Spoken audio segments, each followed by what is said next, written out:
염려하지 말고 두려워도 말아요. 아침엔 기쁨이 슬픔을 밀어내리. 그대 눈물 닦아주실 예수님, 내 친구니. 마음이 무너질 때 손들고 고백해요. 나는 해낼 수 있어. 난 견딜 수 있어. 어떤 일이 닥쳐와도 내 삶은 주 손에. 예수와 함께 참아내고 주와 함께 서리. 어떤 일이 닥쳐와도 내 삶은 주 손에. 시험과 고통이 당신을 짓눌러도, 사랑하는 이들 모두 떠난다 해도 그대 눈물 닦아주실 주님을 기억해요. 마음이 무너질 때 손들고 고백해요. 난 해낼 수 있어. 난 견딜 수 있어. 어떤 일이 닥쳐와도 내 삶은 주 손에. 예수와 함께 참아내고 주와 함께 서리. 어떤 일이 닥쳐와도 내 삶은 주 손에. 예수님, 죄와 사망의 권세를 이기고 부활하셔서 우리에게 참된 소망이 되어주신 주님 감사합니다. 매일의 삶 가운데 이 생명력을 경험하고 우리 안에 이 생명력이 머물러 있는 것이 아니라 만국으로, 만민으로, 우리의 다음 세대로 퍼져나가게 하시는 생명의 근원 되신 주님을 찬양합니다. 오늘 부활하신 주님을 찬양할 때에 우리 한 사람 한 사람 가운데 예수 생명이 넘치게 하여 주시고, 예수 생명으로 살아내는, 그러다가 정말 부활의 주님 다시 되옵는 그날까지 영광의 경주를 감당할 수 있는 주의 백성 되도록 축복하여 주옵소서. 예수님의 이름으로 기도 올립니다. 아멘. 네, 함께 부활의 기쁨을 누리며 찬양하겠습니다. 무덤에 머물러.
다시 사셨네.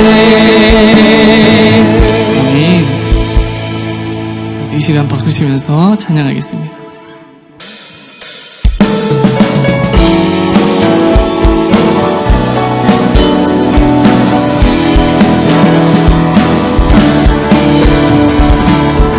예수 열방의 소망. 예수 열방의 소망, 예수 우리의 위로자, 주는 온 땅의 영원한 소망. 예수 어둠 속에 예수 어둠 속의 빛, 예수 변함없는 진리, 주는 온 땅에 빛이 되시네. 우리를 위해 죽으시고 다시 사신 생명의 주님만이 소망이요 변함없는 반석이라. 주님만이 온 세상을 비추시네. 또 죽음에서 부활하신 우리 구주 평강의 왕, 주를 믿는 모든 자의 소망 되신 주를 믿네. 한 번 더 찬양했습니다. 예수 열방이 예수 열방의 소망, 예수 우리의 위로자, 주는 온 땅의 영원한 소망.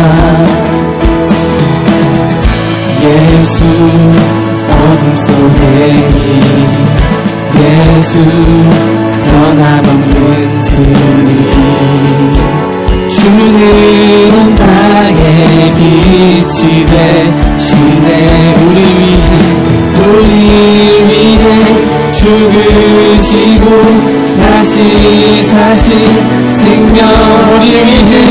우리 위해 죽으시고 다시 사신 생명의 주님만이 소망이요 변함없는 반석이라. 주님만이 온 세상을 비추시네. 또 죽음에서 부활하신 우리 구주 평강의 왕, 주를 믿는 모든 자의 소망 되신 주를 믿네.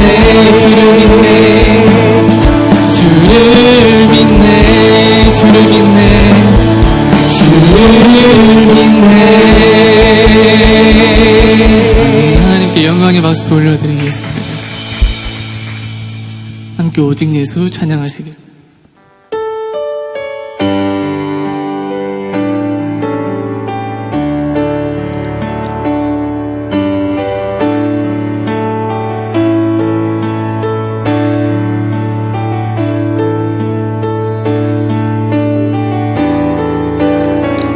오직 예수 오직 예수 다른 이름은 없네. 주 이름만 우리에게 주셨네. 오직 예수 다른 이름 없네. 오 영광과 존귀 권세와 찬양 받으실 오직 주 예수.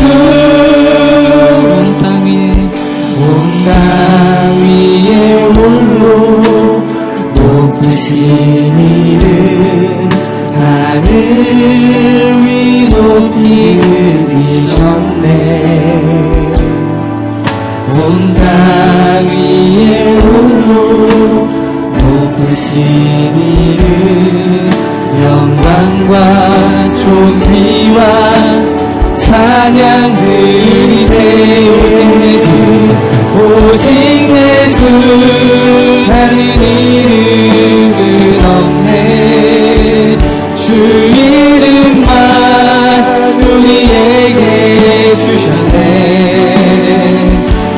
오직 예수 다른 이름 없네. 오 영광과 존귀 권세와 찬양 받으실 분 오직 주 예수 오직 예수 다른 이름은 없네. 주 이름만 우리에게 주셨네. 오직 예수 다른 이름 없네. 오 영광과 존귀 권세와 찬양 받으실 분 오직 주 예수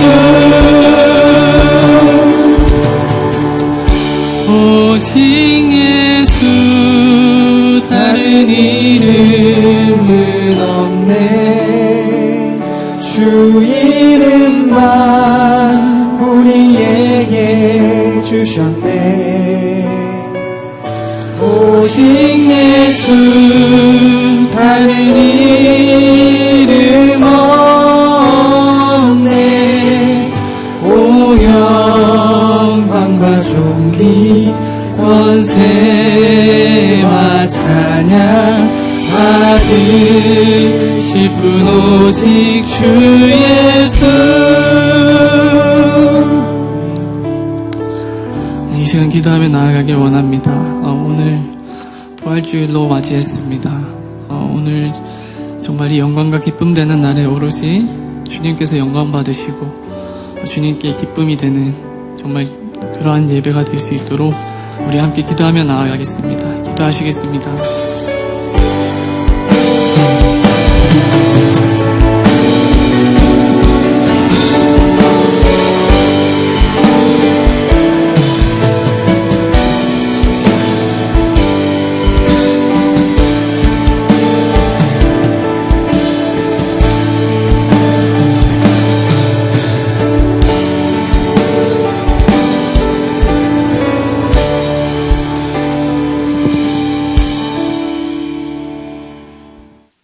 하나님 아버지 감사를 드립니다.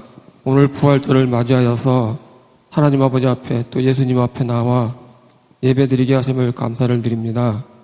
하나님 아버지의 말씀을 모르고 살아가던 저희들을 불러주셔서 말씀의 자리에 나올 수 있도록 인도하여 주심을 감사를 드립니다.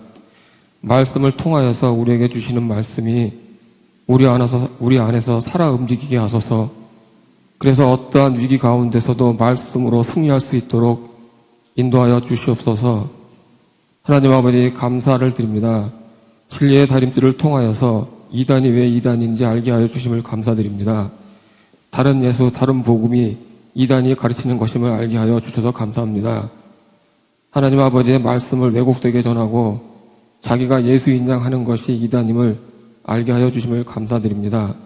하나님 아버지, 믿음의 선진 다윗의 고백이 우리의 고백이 되게 하소서. 믿음의 선포, 사랑의 고백, 부르짖는 간구, 하나님이 우리와 함께 하신다는 믿음의 고백, 우리가 하나님을 사랑한 것이 아니라 하나님이 우리를 사랑하셨다는 사랑의 고백, 우리를 버리지 말아달라고, 우리의 곁을 떠나지 말아달라고 고백할 수 있도록 도와주소서. 하나님 아버지, 코로나로 인해 전 세계가 힘들어하고 있습니다. 하루빨리 종식되어서 교회에 나와 함께 예배드릴 수 있도록 인도하여 주시옵소서. 그래서 강하고 담대하며 하나님을 기다리는 자 되게 하소서. 하나님 아버지, 단위에 세우신 권지현 목사님에게 영육간의 강건함을 주시고 하나님 아버지의 말씀을 선포하게 하시고 살아있는 말씀 선포하게 하여 주시옵소서. 또 함께 동역하시는 이운영 목사님, 최고원 강도사님, 백영화 전도사님, 정명종 전도사님, 또 우지윤 전도사님께도 동일한 역사를 주옵소서. 이 말씀, 모든 말씀 주 예수 그리스도의 이름으로 기도드리옵나이다. 아멘.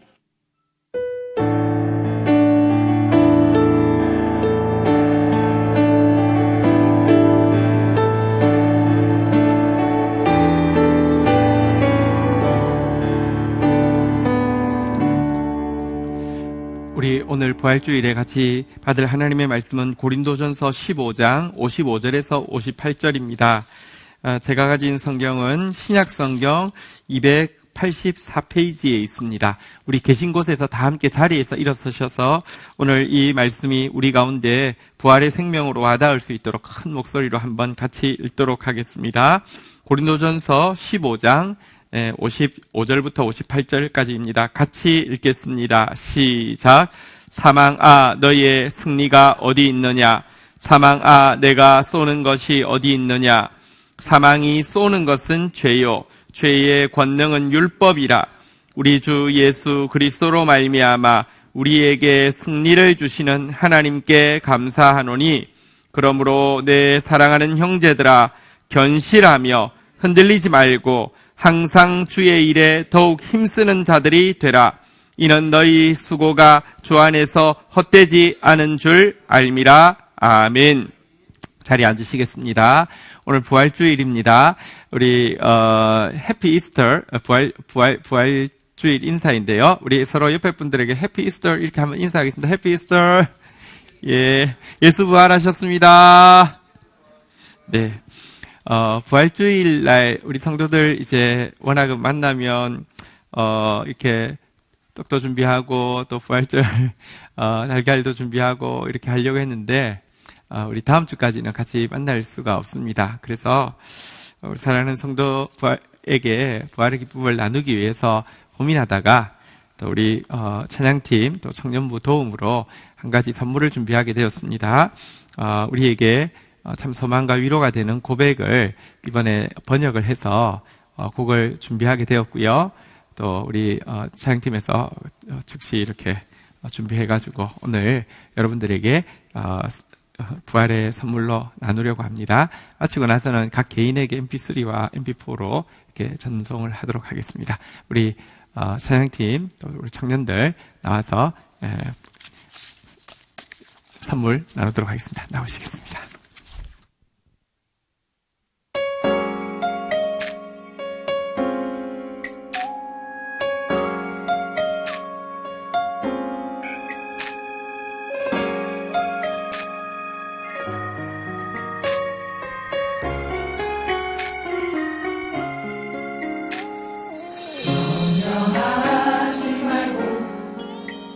두려워도 말아요. 아침엔 기쁨이 슬픔을 밀어내니 그대 눈물 닦아주신 예수님 내 친구니 마음이 무너질 때 손들고 고백해요. 나는 해낼 수 있어. 난 견딜 수 있어.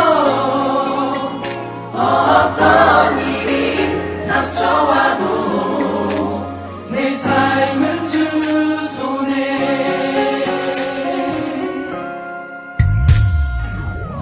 염려하지 말고 두려워도 말아요. 아침엔 기쁨이 슬픔을 밀어내니 그대 눈물 닦아주신 예수님 내 친구니 마음이 무너질 때 손들고 고백해요. 나는 해낼 수 있어. 난 견딜 수 있어.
감사합니다.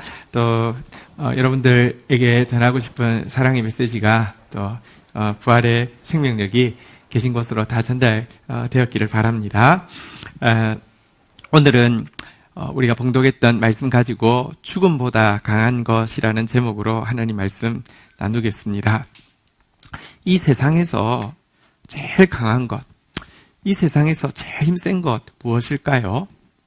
조금 생각해 보면 그것은 죽음이라는 것을 알 수 있습니다. 아무리 인격자라도, 아무리 성자라도 이것은 비껴가지 않고요. 절대 권력자도, 독재자도 거부할 수 없는 것입니다. 정말 실력 있는 사람이어서, 정말 귀한 사람이어서, 가정에서, 회사에서, 교회에서, 국가에서 없어서는 안 될 사람이라 할지라도 질병으로 임종 앞에 서게 된다고 하면 방법이 없습니다. 전 국민이 서명운동을 해도 안 됩니다. 참으로 죽음은 무자비하고 강한 것입니다. 그래서 인간은 누구나 시한부 선고를 받게 되면 그동안 그의 성격이 강하고 자존심이 강하고 지위가 높고 교양이 있는 사람이라 할지라도 딱갈 정도로 약해지고요. 누가 위로의 말을 건네면 금방이라도 눈물을 글썽이게 되는 것이 인간의 모습입니다. 그런데 우리가 오늘 읽었던 말씀에는요, 죽음이 이 세상에서 어떻게 그토록 강한 것이 될 수밖에 없는지에 대한 이유와 모든 사람이 죽음 앞에서 그렇게도 두려워할 수밖에 없는 이유에 대해서 잘 설명을 해주고 있습니다. 15장 56절 짧은 내용인데요. 한번 볼까요? 56절 같이 한번 읽겠습니다. 시작. 사망이 쏘는 것은 죄요. 죄의 권능은 율법이라. 자, 이 짧은 구절은요, 죽음을 지금 비유를 하고 있는데 화살에 딱 맞아서 죽는 것으로 우리의 이 죽음을 비유하고 있습니다. 사람이 화살에 맞으면 죽는데 죽는 이유는 조금 정확하게 분석적으로 말하면 화살 끝에 화살 촉이 달려있기 때문입니다. 아주 날카로운 쇠가 달려있거나 아니면 이렇게 원시인들 같은 경우에 보면 앞에다 독을 묻혀가지고 그죠? 탁 하면 이렇게 죽는 것입니다. 여러분 만약에 화살은 화살인데 앞에 촉이 달려있지 않다고 하면 쏘는 것이 달려있지 않다고 하면 죽지는 않겠죠. 우리 옛날에 어릴 때 명절에 돈 받으면 장난감 사는데 장난감 화살 같은 거 앞에 보면 이렇게 이렇게 동그란 거 달려 있는 거 그거 아무리 맞아도 안 죽습니다. 여기 보니까요, 성경은 화살에 쏘는 것, 다시 말하면 화살의 촉은 사망이 쏘는 것은 이거 화살 촉이라는 말입니다. 죄라고 이야기를 하고 있습니다. 죄라는 화살 촉이 있기 때문에 우리는 죽는다 이렇게 이야기를 하고 있습니다. 조금 더 생각해 보겠습니다. 화살에 화살 촉이 날카로운 화살 촉이 있다고 해서 그것이 다 사람을 죽입니까? 조금 더 정확하게 이야기하면 그 화살을 세게 날릴 수 있는 아주 활시를 당겼을 때 팽팽해지는 아주 그 힘 있는 활이 있어야지 이게 딱 쏠 때 이렇게 쏜살같이 날아가서 깊이 팍 꽂혀가지고 금방 사람을 죽게 만드는 것입니다. 옛날에 장난감 활을 사면 항상 그런 생각을 많이 했습니다. 활 시위를 당기면요, 탁 하면요, 이게 뭐가 좀 불량품이 많았었어요. 그래서 활이 앞으로 날아가는 게 아니라 툭 떨어지는 경우를 참 많이 경험했습니다. 활이 힘이 있지 않으면 화살 앞에 아무리 날카로운 촉이 있다 하더라도 날아가지 않잖아요. 오늘 이 비유에서는요, 이 활, 이 죄라는 촉이 박혀 있는 이 화살을 힘있게, 권능있게 날아가게 하는 활은요, 율법이다라고 이야기를 하고 있습니다. 율법, 다시 말하면 율법의 내용 중에서 죄의 싹슨 사망이라는 하나님의 법칙이 활이 되고, 그래서 그 활을 가지고 당겼을 때에 앞에 있는 죄의 촉이 범죄한 사람을 찾아가서 꽂혀서 그를 죽게 만든다라고 이야기를 하고 있는 것입니다. 곧 죽음이 그렇게 두려운 이유는 그것이 자연스러운 현상이 아니라 명백히 죄의 결과이기 때문이고, 죽음이 그렇게 모든 인류 가운데 강한 이유는 모든 인류가 죄를 범하여서 율법의 심판 아래 놓여 있기 때문입니다. 공의로우신 하나님께서 죄의 삭은 사망이라고 한 이 선고 앞에서 아무도 벗어날 수 없기 때문에 그렇습니다.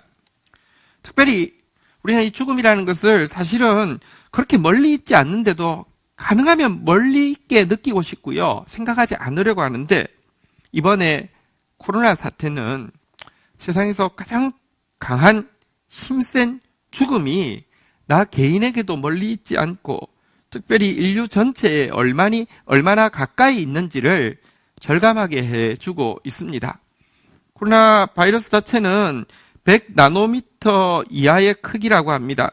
이거 보니까 10,000분의 1mm더라고요. 손톱 크기보다도 10,000분의 1로 작은, 정말 보이지도 않는 이것 앞에서 대부분의 나라들이 수많은 의료진들이, 우리는 특별한 하나님 은혜와 특별한 긍휼 가운데 있어서 그렇지 온 힘을 다해도 속수무책으로 죽음 앞에서 무릎 꿇고 있는 것을 보게 됩니다. 여러분들도 뉴스에서 보면 뉴욕에만 해도 관을 2줄로 해가지고 일렬로 쫙 해서 매장하는 것을 아마 보셨을 것입니다. 자, 그런데요, 이 같은 강력한 죽음을 가까이서 직시하는 것은 사실은 여러분 각 개개인이나 혹은 우리 공동체 인류 전체에게 굉장히 중요한 순간입니다. 사실 성경은 죽음이 죄의 결과라고도 지적하고 있지만, 그래서 모든 인류가 죄와 사망의 권세 아래 있다고, 벗어날 수 없다고, 죽음이 가장 강한 것이라고 경고하고 있지만, 동시에 죽음보다 강한 것, 구원이 있음에 대해서 계속 예언하면서 그것에 대해서 소망하게 했는데요. 사실 이 구원은 죽음에 대해서 절실히 느낀 사람만이 죽음보다 강한 그 구원에 대해서 희구하게 되고요. 희망하고 갈구하게 되고요. 그럴 때에 그 구원이 존재한다는 사실과 그 구원이 무엇인지를 실제로 깨달을 수 있기 때문에 그렇습니다. 오늘 제목 죽음보다 강한 것인데요. 죽음보다 강한 것이 있습니다. 근데 이것은 죽음 가까이 있는 사람만이, 죽음을 가까이 우리가 느끼고 있을 때만이 무엇인지 선명하게 알 수 있습니다. 사실 오늘은 예수님께서 바로 이 사단의 가장 강한 권세인 범죄한 인류에게 죽음을 줄 수 있는 죄와 사망의 권세를 깨트리고 부활하심으로 말미암아 죽음을 무장해제시키시고 죽음보다 강한 것이 있음을 성경에서 계속 예언되어 온 그 구원을 드러내 주신 날입니다. 그래서 참으로 믿는 자들에게 이와 같이 죽음을 향해서 호령할 수 있게 해주신 날입니다. 오늘 본문 15장 55절 한번 보도록 하겠습니다. 같이 한번 읽도록 하겠습니다. 시작. 사망아, 너의 승리가 어디 있느냐? 사망아, 내가 쏘는 것이 어디 있느냐? 아까 쏘는 것이 화살촉이라고 했죠. 예수 그리스도의 부활로 말미암아 화살촉은 꺾어졌고요. 활은, 그것을 당기는 활은 부러져 버렸다고 성경은 이야기하고 있습니다. 그래서 이제 도리어 사망을 향해서 조롱하고 비웃으며 사망아, 너의 승리가 어디 있느냐? 사망아, 내가 쏘는 것이 어디 있느냐? 라고 고백할 수 있는 사람이 되게 해주셨다는 것입니다. 예수 부활의 의미는 성도들이 잘 알고 있는 부분은 있습니다. 무엇이냐고 하면 죄 문제가 해결된 우리도 언젠가는 죽겠지만 그 죽음으로 끝나지 않고 미래의 어느 순간에 다시 부활할 수 있다는 희망을 주는 사건이라는 것입니다. 이 희망 때문에 성도들은 임종의 순간에도요, 평안 가운데 어떤 성도는 찬양하면서 담대하게 죽음을 맞이하게 됩니다. 그런데 예수 부활의 의미가 단지 이것에 국한되어지지 않습니다. 미래의 어느 날에 있을 부활에 대한 예표 정도가 아닙니다. 훨씬 더 중요한 의미를 가지고 있습니다. 예수 부활은 이 세상에서 가장 강한 것인 죽음보다 더 강한 것이 예수님, 우리와 똑같은 육체를 입고 오셨던 예수님 속에 있었음을 보여주는 사건이고요. 그래서 우리도 예수님 속에 있던 그것으로 살아가게 된다고 하면 현재 우리가 살아있는 이 매 순간에서 죽음을 무력화시키고 죽음보다 강한 것을 드러내는 삶을 살 수 있다는 것이 예수님의 부활의 선물이고 의미인 것입니다. 그렇다면 예수님 속에 도대체 무엇이 있었길래, 죽음보다 강한 무엇이 있었길래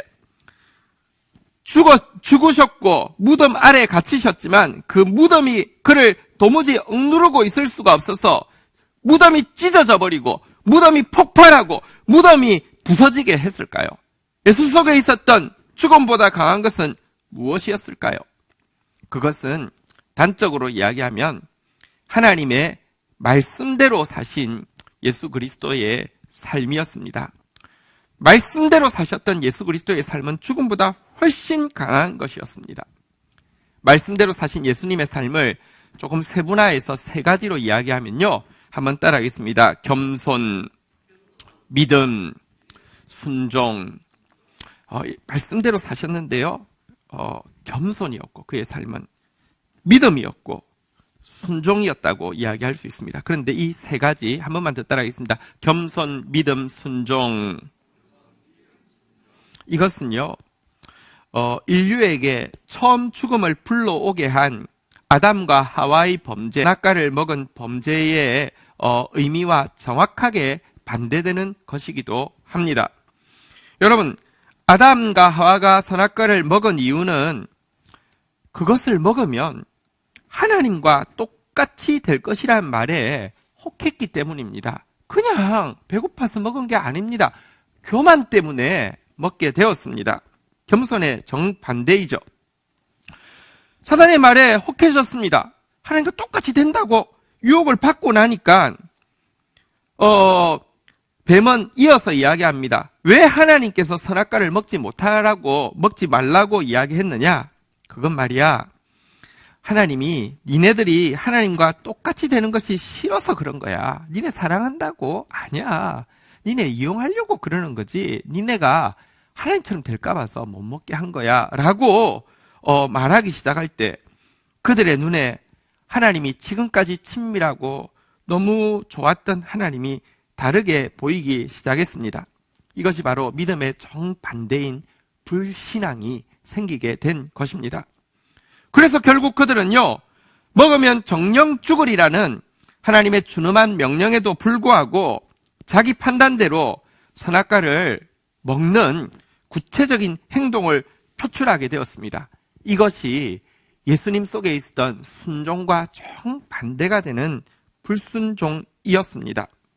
그런데 이 선악과를 먹은 행위, 아담의 행위 속에 있었던 교만과 불신앙과 불순종은 원죄가 되어서 우리에게 모두에게 지금도 흐르고 있습니다.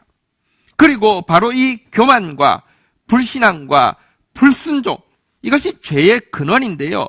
이것은 지금도 우리 개인과 온 인류에게 죽음을 확대 재생산시키고 있고 죽음 아래서 두려워하게 만들고 있는 것입니다.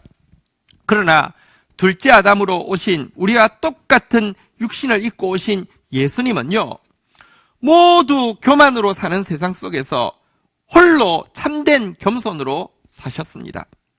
세상 사람들은 하나님의 보좌와 비기려 했던 사탄을 따랐기 때문에 사탄처럼 모두 스스로 면류관을 쓰고 스스로 왕이라는 칭호를 부여하고 스스로 보좌를 만들어서 앉는 존재입니다. 우리는 아무리 작은 영역이라 할지라도 자기 왕국을 만들고 싶어하고 자기 왕국을 다스리고 싶어하고 어떤 대가를 지불하더라도 자기가 만든 왕국에서 자기가 모든 것을 통제하고 조정하고 싶어하는 교만의 욕망을 누구나 가지고 있습니다. 이것은 절대로 없어지지 않는 원죄의 본능입니다. 그런데 예수님을 한번 보십시오. 예수님은 어떻게 사셨습니까? 그분은 사람의 몸을 입고 오셨지만 동시에 전능하신 하나님이십니다.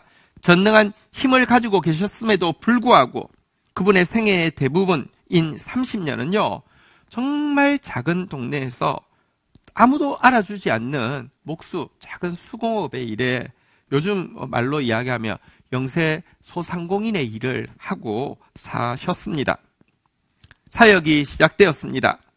사역이 시작되고 나도요, 그는 제자를 부르는데 배우지 못한 사람들을 제자로 부르셨고요. 가난한 사람들, 이름 없는 사람들을 찾아가서 하나님의 복음과 사랑을 전하면서 사셨습니다.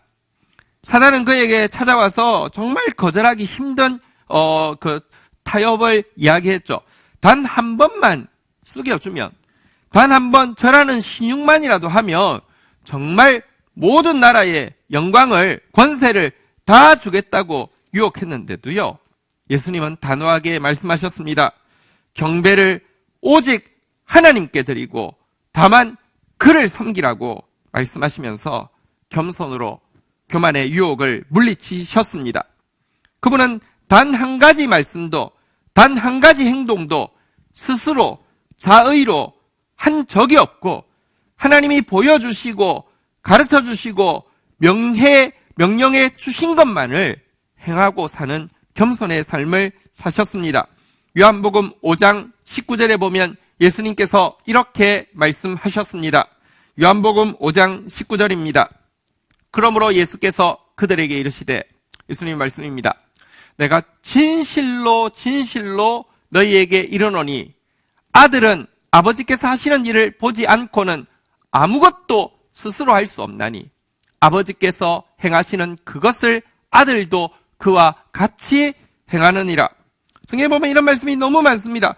내가 내 자의로 말한 것이 아니요 나를 보내신 아버지께서 내가 말할 것과 이를 것을 친히 명령하여 주셨으니 내가 너희에게 이르는 말은 스스로 하는 것이 아니라 아버지께서 내 안에 계셔서 그의 일을 하시는 것이라. 정말 철저하게 겸손으로 사셨습니다. 둘째 아담 대신 예수님은 또한 불신앙으로 가득한 세상 가운데 철저하게 믿음으로 사셨습니다. 사람들은요, 타인에 대해서 온갖 꼬리표를 갖다 붙이고 절대 안 믿습니다. 죽어도 안 믿어줍니다. 하나님을 향해서도 마찬가지입니다. 하나님을 믿는다고 고백하고 하나님께 기도한다고 하면서도 왜 그렇게 염려하고 긴장하고 초조해하는 줄 아십니까? 우리 안에 하나님을 향한 뿌리 깊은 불신앙의 원죄가 있기 때문에 그렇습니다. 그러나 예수님은요, 하나님의 선하심에 대해서 한순간도 의심하지 않았습니다. 십자가를 바로 앞두고 있으면서도 자기에게 외면하시고 자기의 기도를 듣지 않는 순간에도 아빠, 아버지여라고 부르면서 하나님의 선하심을 의심하지 않았습니다. 그분이 또 사람들을 향해서 놀라운 계획을 가지고 계시며 변화되어지지 않을 것 같은 인간의 모습, 어떤 때는요 보면 사탄의 모습하고 똑같아 보이는 추악한 사람들 속에서도 결국은 하나님의 그 계획이 이루어질 것이며 하나님의 형상이 회복될 것이며 하나님께서 이루시는 변화가 일어날 것을 믿어주셨습니다. 모두에 대해 불신하고 마음을 열지 않는 세상 가운데 정말 예수님은 모든 것을 믿으며 모든 것을 바라는, 그래서 모든 것을 견딜 수 있는 삶을 살아내셨습니다. 또한 둘째 아담 되신 예수님은 모두 불순종하는 세상, 모두 자기 판단대로 행동해놓고 나서 보는 이 세상 가운데 철저한 순종으로 사셨습니다. 골고다를 향해 십자가를 지고 갈 때에 사단은 바로 곁에서, 눈에 보이지 않지만 영이니까 바로 곁에 와서 끊임없이 이야기했을 것입니다. 너 십자가 져도 소용없다고. 네가 대신해서 죄값을 지고 죽는 저 인간들 한번 보라고. 너를 지금 죽일 것이라고 외치고 있는 저 인간들 한번 보라고. 저 인간들이 변할 것 같으냐고 참소했을 것입니다. 십자가를 진 이후에도 신자들은 여전히 사랑이 없을 것이며 하나가 되지 못할 것이며 교회는 예수 그리스도께서 세우신 교회도 교파와 교단으로 분열되어질 것이며, 교회 안에 교만이, 교회 안에 진실하지 못한 이 들어와서 그런 사람들이 도리어 교회를 좌지우지하여서 세상의 수치가 될 것이라고 그림 그리듯이 보여주면서 헛수고하지 말라고, 헛수고하지 말라고, 헛수고하지 말라고, 지금이라도 십자가 걷어 치우고 한번 보복하라고, 너 힘있지 않느냐고 끊임없이 불순종을 부추겼을 것입니다. 그러나 이 견딜 수 없는 사단의 참소 속에도 예수님을 끝까지 직행시켜준 것은 딱 하나였습니다. 하나님의 말씀에 대해서 전적으로 순종하는 마음이었습니다.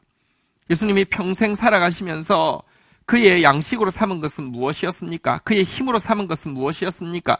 요한복음 4장 34절에 보면 이렇게 예수님은 말씀하십니다. 이것이 그의 힘이었습니다. 이것이 십자가까지 버틸 수 있게 하신 힘이었습니다. 같이 한번 읽도록 하겠습니다. 시작.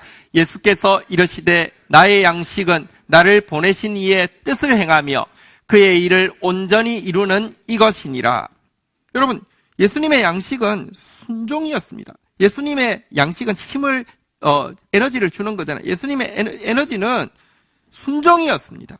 그래서 죽음의 순간까지도 거듭해서 고백하셨습니다. 한번 따라하겠습니다. 나의 원대로 마옵시고 아버지의 원대로 하옵소서.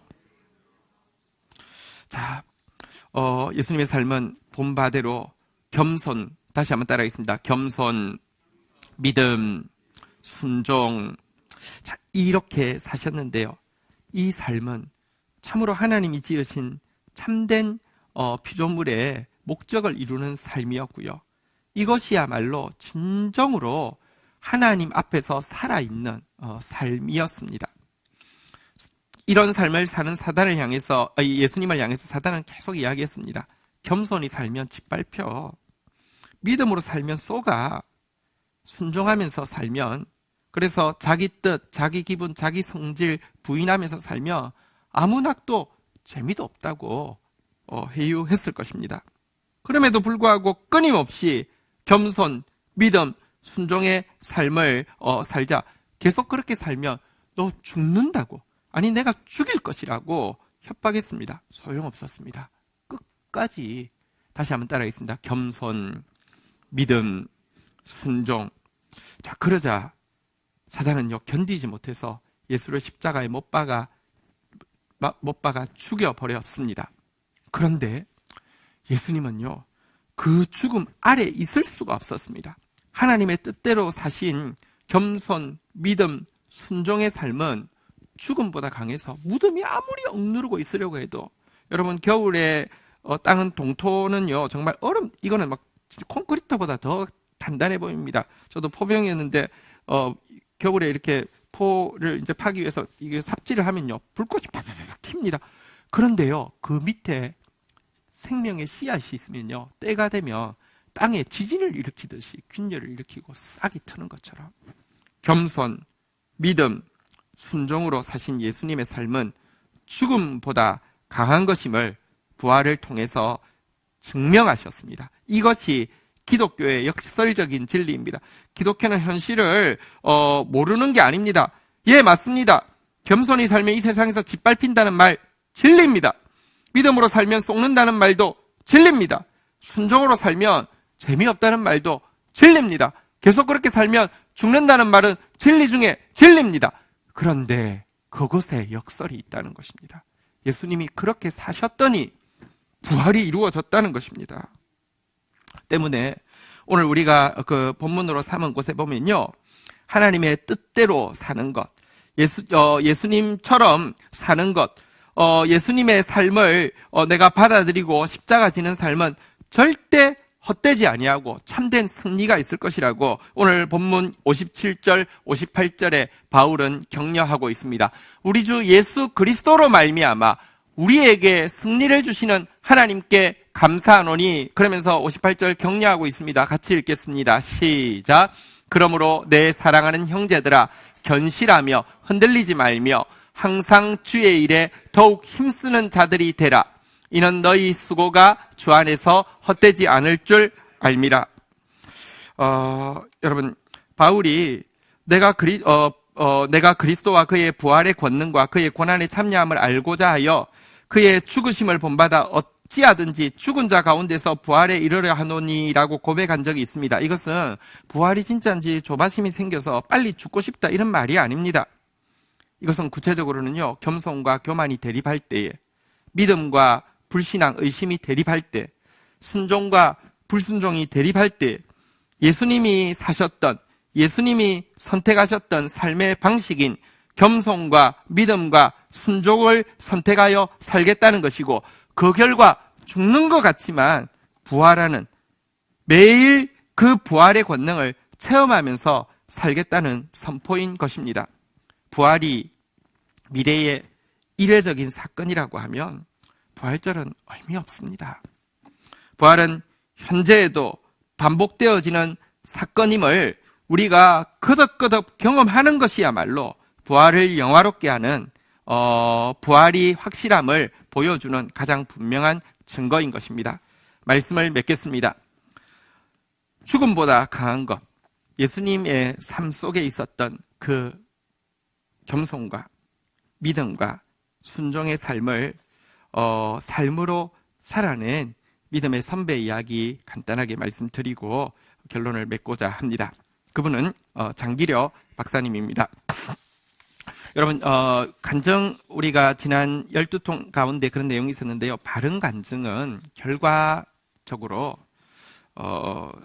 공고한 자들이 하나님 앞에 힘을 얻고 하나님 찬양하게 하는 것이 바른 간증입니다. 왜냐고 하면 인간은 누구나 죄와 죽음 아래 있고요. 스스로는 결코 온전한 본, 간증거리가 될 수 없습니다. 누구나 서로 용납과 용서를 통해서 설 수밖에 없는 죄인이고, 궁극적으로는 예수 그리스도의 용납과 용서가 없이는요, 우리는 설 수 없는 존재이기 때문입니다. 그러나 예수 그리스도의 용납을 통하여서 죽음보다 강한 예수 안에 있었던 것을 보여주는 작은 예수가 되는 것인데요. 장기려 박사님 간증 좀 말씀드리겠습니다. 너무 한국의 슈바이처라고 부르죠. 정말 존경스러운 분입니다. 알면 알수록 존경스럽습니다. 요즘 더 존경스럽습니다. 한국이 이렇게 세계적으로 이렇게 각광받는 이유로 의료 보험 제도를 이야기하는데 장기려 박사님에 의해서 시작된 것을 아는 사람들은 다 알고 있습니다. 그런데 이런 장기려 박사님도 평생에 너무 부끄럽고 후회되는 일이 있었다고 합니다. 뭐냐고 하면 어린 간호사 뺨을 이렇게 때린 것입니다. 경의의전 수련이 생활 이제 4년차 때의 일입니다. 후배들이 이제 자라게 되었고요. 그들을 가르치는 위치에 서게 되었고요. 특별히 한국인 후배들은 일제시대에 너무 보물같이 귀하게 여겨서요. 실수를 해도 귀여워 보이고 감싸주고만 싶은데, 이건 이제 민족 사랑에 대한 한 표현이죠. 그러면 그럴수록 일본 간호사나 일본 수련생들에 대해서는요, 증오감이 끌어오르고, 장기려 박사는 예수를 따르는 사람이었음에도 불구하고 이런 감정이 전체로 주체가 되지 않았다고 합니다. 하루는 이런 일이 있었습니다. 한국인 수련생들이 운동장에서 축구 시합 마치고 이제 씻으러 들어왔는데, 세면대에 우르르 몰려왔는데 화장실이 좁다 보니까 늦게 온 사람은 이제 화장실 앞에 간호사실이 있는데 간호사실에서 땀을 흘리면서 이렇게 순서를 기다리고 있었는데, 그 중에 한 그 수련생이요, 그 소독해둔 꺼즈를 보고는요, 그걸 집어가지고는요, 이렇게 그 이마도 닦고 목덜미도 닦고 그다음에 발도 닦고 코까지 풀어가지고 버리게 되었습니다. 누가 봐도 보기 좋은 모습이 아니죠. 그러자 옆에 있던 일본 주임 간호사가 얼굴을 찡그리면서 이렇게 이야기했다고 합니다. 자, 한번 해보겠습니다. 이하라 씨, 이와레 센세이, 이게 이제 여기 일본어 아시는 분들도 있는데요. 아이, 정말 싫어요, 선생. 이렇게 이제 이야기를 한 것이죠. 그럴 수 있는 상황입니다. 그런데 그 모습을 장기려가 보고 있었는데 마치 야만스러운 조센진 이렇게 이야기하는 것 같아서 너무 감정이 격해져가지고 언젠가는 한번 내가 보복해 줄 거다 이렇게 생각하고 있었습니다. 몇 달 후에 기회가 찾아왔습니다. 마침 환자가 이제 환자를 돌보기 위해서 진료실로 갔는데 어린 일본인 간호사가 침대 시트를 꿰매고 있어서 이야기했습니다. 간호사, 여기 와서 시트 꿰매는 일을 나중에 하고 내일부터 그대로 줘요 하면서 이제 그녀 손에 그녀가 하고 있던 시트를 걷어가지고 침대에 이렇게 하려고 하자 이상하게 그녀가요 언짢은 표정을 지으면서 펴놓은 시트를 도로 가져가서 또 꿰매더라는 겁니다. 한국인이라고 무시하는 것 같아가지고요 뺨을 그냥 세차게 빡 때려버렸습니다.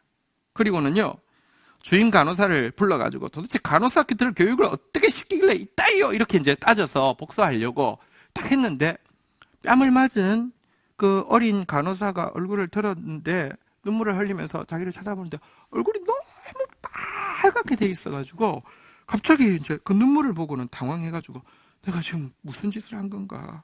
내가 주인 간호사한테 분풀이하기 위해서 어린 간호사 뺨을 때리다니 너무 스스로 부끄럽고 충격을 받아가지고 백인재 교수, 지금 백병원 이제 그 설립자죠. 스승인데 가서 사표를 써서 가서 무릎 꿇고 자격이 없다고, 의사 자격이 없다고 이렇게 사표를 냈습니다. 백 교수가 이야기했습니다. 너답지 않은 일을 했구나. 그런데 사람은 누구나 실수할 때가 있단다. 사표를 내고 싶을 만큼 가책받았다면 앞으로 그런 실수가 없도록 더 노력하면 되지. 의사란 민족 감정을 초월해야 한다는 것을 명심하게 이렇게 해서 사표를 이제 반려받고는 돌아와서는 뜻밖의 소식을 듣게 되었습니다. 그 간호사가 뺨을 맞은 간호사가 병원에 입원을 했다는 것입니다. 놀라서 가보니까 장티푸스가 이미 그날 걸려 있었고요. 정상이 아니어가지고 이렇게 그런 행동을 했던 것이었습니다. 너무 미안했고요. 그렇지만 또 그 간호사는 장기려가 어떤 성품인지를 워낙에 존경받는 성품인 줄 알아서 사과하러 왔을 때 기꺼이 사과를 받아 주었지만 그래서 날마다 이제 그녀가 완치되어지기를 찾아가서 간구하고 형제를 미워하는 것은 살인이라는 말씀 되씹으면서 뉘우쳤지만 일주일 만에 이 세상을 떠나게 되었습니다. 이 일이 그로 하여금 모든 사람을 사랑하고 용납하기로 하나님 앞에 서원하는 계기가 되었는데요. 장기려 박사님이 그 노년에 복음병원 원장 자리를 놓고 가난한 사람들을 돕기 위해서 이제 청십자 의원을 세웠을 때의 일입니다. 이것이 우리나라 의료보험제도의 이제 효시가 된 것인데요. 그곳에서 환자가 와서 원장님 가진 돈이 이것밖에 없습니다. 이러면요 언제나 장기려 박사는 할 수 없지요. 있는 대로 내고 퇴원하세요. 언제나 이렇게 해주는 것입니다. 그런데 문제는 환자 중에 진짜 돈이 없는 사람도 있지만 들어는 손에 다이아몬드 반지 끼고 온 상태에서요 당장 먹고 살 것이 없다고 공짜로 해달라고 하는 사람들도 입에 발린 거짓말을 하는 사람들도 많이 있었습니다. 그런데 장기려 박사는 그런 사람들 말도요 무조건 다 믿어주었습니다. 옆에 있던 직원이 속이 터져가지고 이야기합니다. 원장님, 그 환자가 정말 돈이 없는 환자인 줄 아세요? 손에 다이아몬드 낀 거 못 보셨습니까? 이렇게 따지면요 보았지. 그런데 그가 돈이 없다고 하면 그대로 믿어야지 어떻겠냐. 어쩌겠어. 나는 속여도 하나님은 못 속이지. 안 그런가? 그리고 그런 사람 한두 명 때문에 정말 돈 없는 환자까지 의심하게 되면 더 큰일 아닌가 하고 다 믿어주었다고 합니다.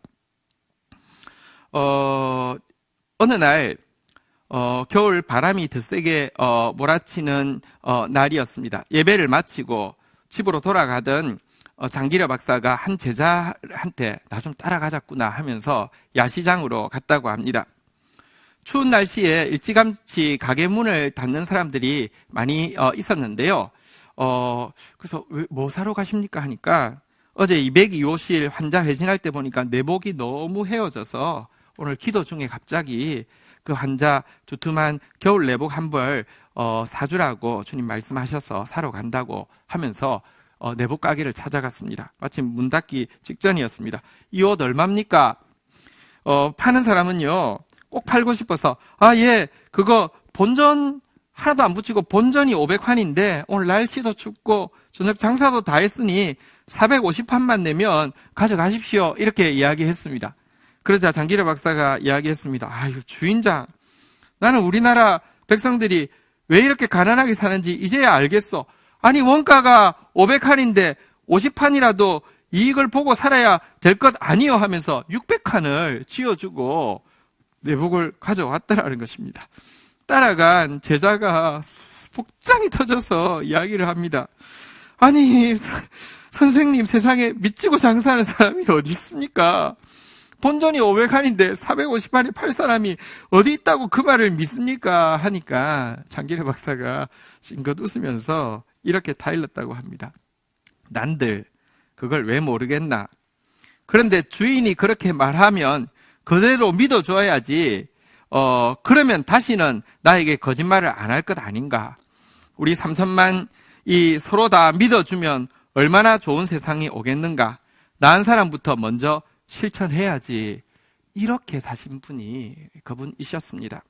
사실 그분은 6.25 전쟁이 발발할 때까지 북한에서 김일성대학 의과대학 부학장을 지내고 있었는데요. 물론 그때도 공산당에 가입하지 않고 그때도 신앙지키고 있었죠.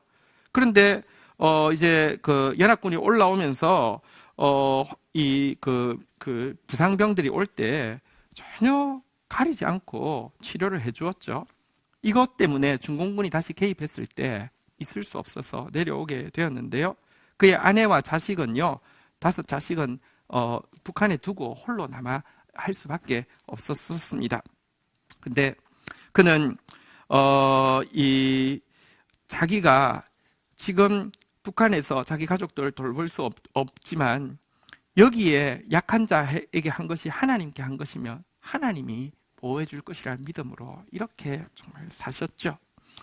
그랬더니 1983년도에 제네바에서 국제적십자 회의가 있었는데 이때 갔다 온 사람이 놀라운 소식을 전하게 되었습니다.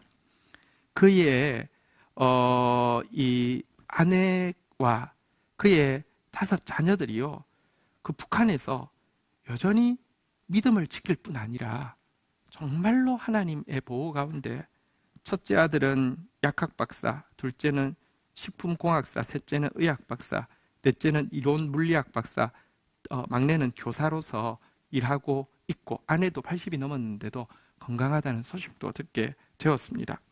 92년도에 남북 대화가 진전되어서 이산가족 방문의 길이 열렸습니다. 그러자 장기려 박사는 너무 존경받는 인물이었고 너무 고령이었기 때문에 당연히 1순위였습니다. 1순위가 되고 이제 곧 만나시겠네요 하고 기자가 소감을 묻자 이렇게 답했습니다. 다른 사람들도 자유롭게 북한을 방문할 수 없는데 내가 왜 먼저 북한에 들어가야 합니까? 라고 자기가 거절했습니다. 결국은 헤어진 아내와 자식 얼굴을 한번 보지 못하고 성탄 전야에 하나님 나라로 이제 가게 되었습니다. 그러나 그의 삶은 죽었지만 어찌 그것이 죽은 것이라 하겠습니까? 지금도 살아서요, 죽음보다 강한 것이 되어서 우리 민족에게, 이 보잘것없던 민족이 온 세계에 지금 제일 선진국으로 인정받는 뿌리가 되지 않았습니까? 말씀을 정리합니다. 오늘 이 시간 죽음보다 강한 것이 무엇임을 보았습니다. 우리 바로 그 죽음보다 강한 예수 그리스도께서 살아내셨던 그 삶을 우리의 삶으로 받아들이기를 주의 이름으로 축원드립니다. 바울이 걸어갔던 바로 그 길, 또 장기려 박사께서 걸어갔던 그 길을 함께 걸음으로 말미암아 죽음보다 강한 것을 세상 가운데 보여주는 저와 여러분들 되기를 주의 이름으로 축원드립니다. 자리에서 일어서시겠습니다. 우리 시간 같이 한번 이 세상 가장 아름다운 예수 그리스도의 삶, 겸손의 삶, 믿음의 삶, 순종의 삶, 우리도 그대로 따라가기를 원한다는 고백 담아서 한번 찬양하겠습니다.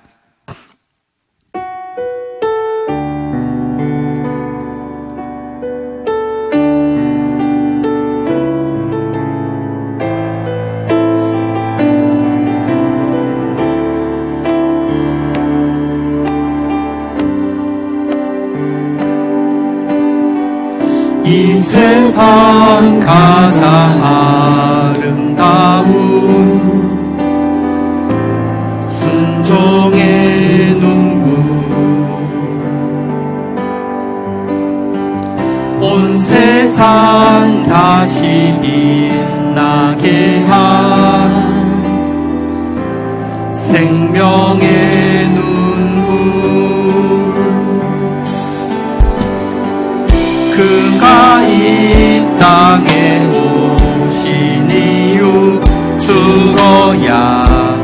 살게 되고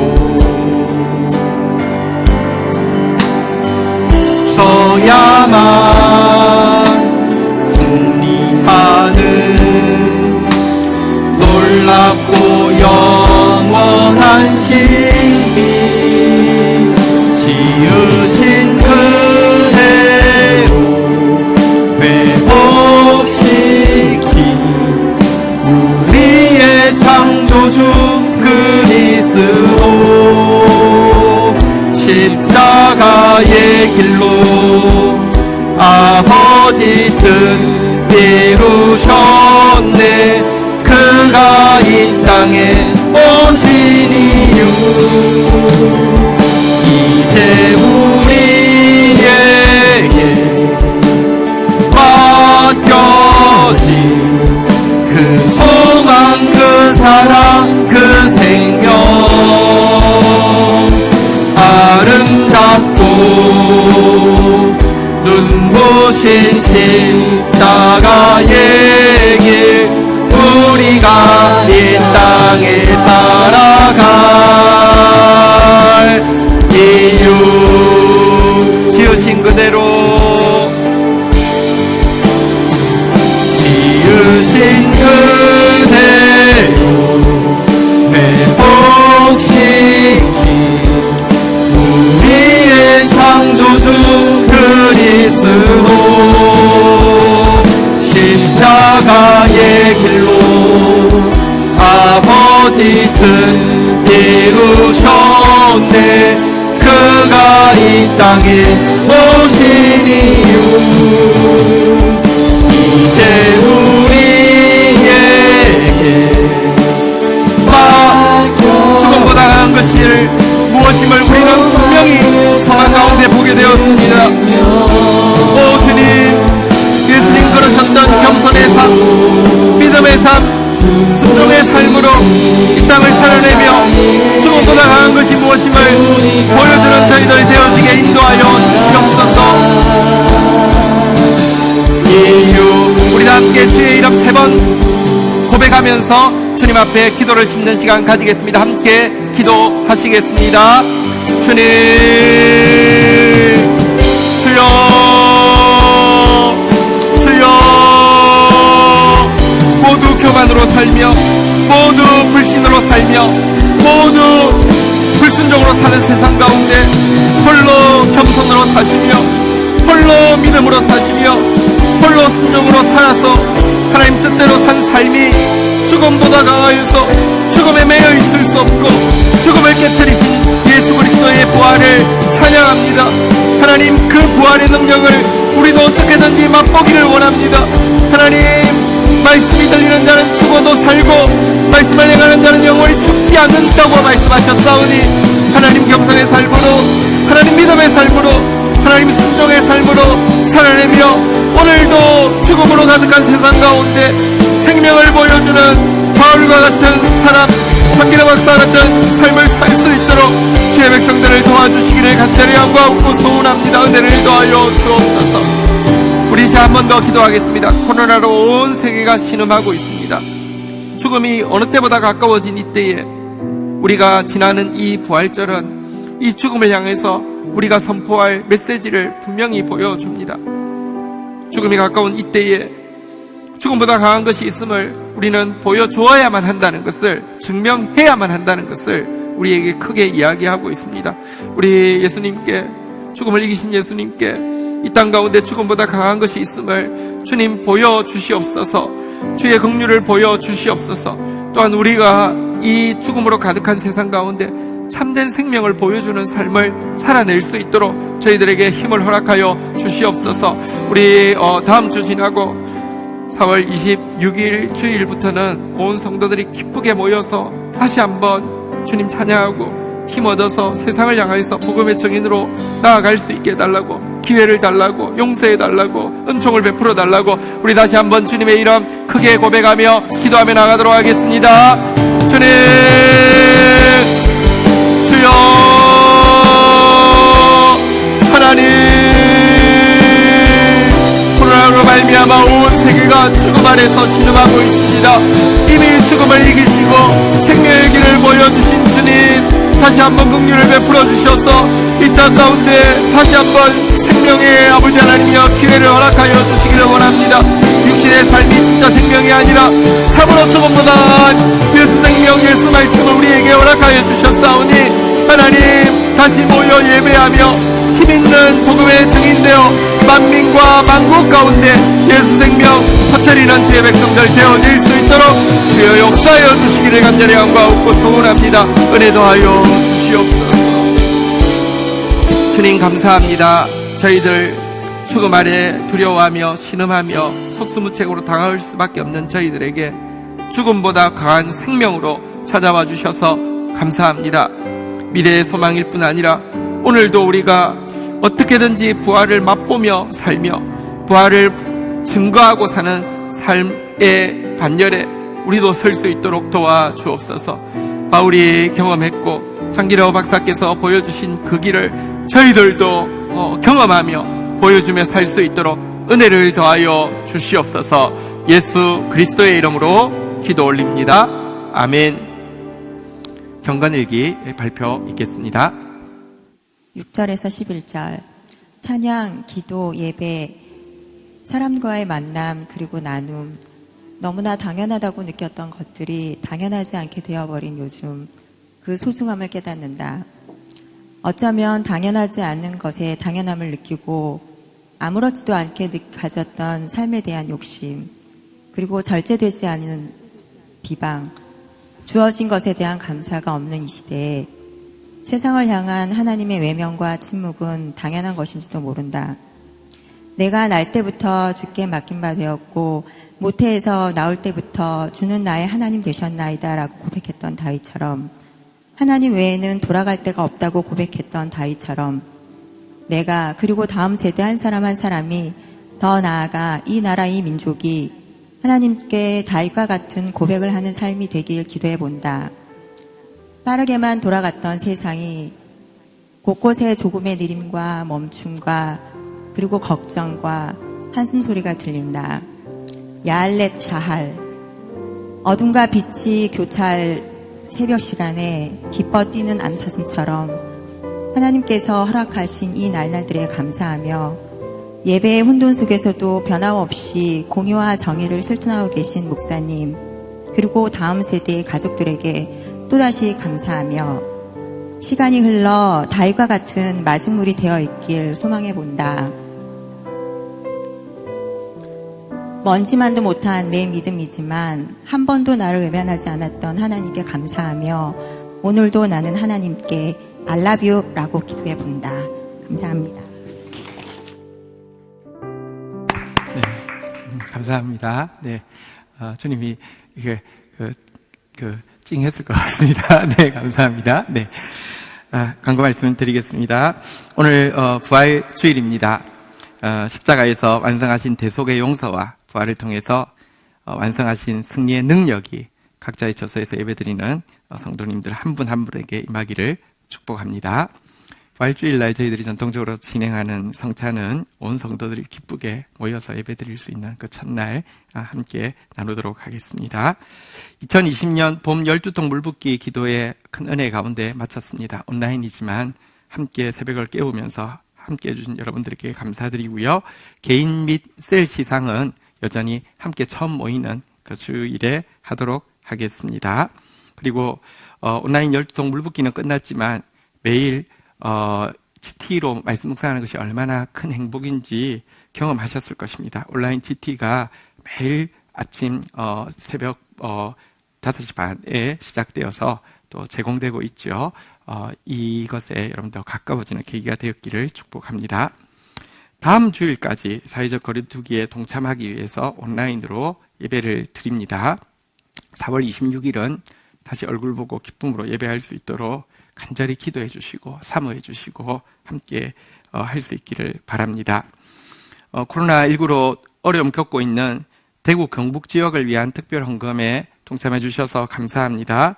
또 지역사회 어려운 이웃을 돕기 위한 해피박스에 풍성하게 동참해 주셔서 감사합니다. 우리 영상 한번 이쪽에 비춰주실까요? 지금 이제 한 120박스 정도 일단 현재 들어와 있는데요. 아마 신청하신 한 140여 박스 이렇게 될 것 같습니다. 선거 마치고 16일 날 전달하겠고요. 또 대구 돕기 헌금은 그곳에서 신실하게 개척하셔서 이제 시작하시는 목회자들 중에서 정말 영혼 사랑하시는 목사님들 잘 선정해서 여러분들의 마음 담아서 보내도록 하겠습니다. 우리 함께 자리에서 일어서시겠습니다. 우리 다시 한번 부활절 인사하겠습니다. 해피 이스터. 예수님 부활하셨습니다. 예, 봉헌하겠습니다. 하나님 감사합니다. 주의 백성들이 오늘 하나님 앞에서 또 감사를 심습니다. 또 믿음을 심습니다. 헌신을 심습니다. 흠양하시고 이 땅 가운데 죽음으로 가득 찬 세상 가운데서 생명을 흘려 보내는 마중물이 되어지게 축사하여 주옵소서. 세상이 알 수 없는 의와 기쁨과 평강으로 채워주시며 죽음보다 강한 생명으로 오늘도 넘치게 하여 주옵소서. 예수 그리스도의 이름으로 기도 올립니다. 아멘. 축도하겠습니다. 여호와는 내게 복을 주시며 너를 지키시기를 원하며 여호와는 그 얼굴을 내게 비추사 은혜 주시기를 원하며 여호와는 그 얼굴을 내게로 향하여 드사 평강 주시기를 원하노라. 주 예수 그리스도의 은혜와 아버지 하나님의 사랑과 성령의 교통하심이 너희 무리와 함께 계실지어다. 아멘.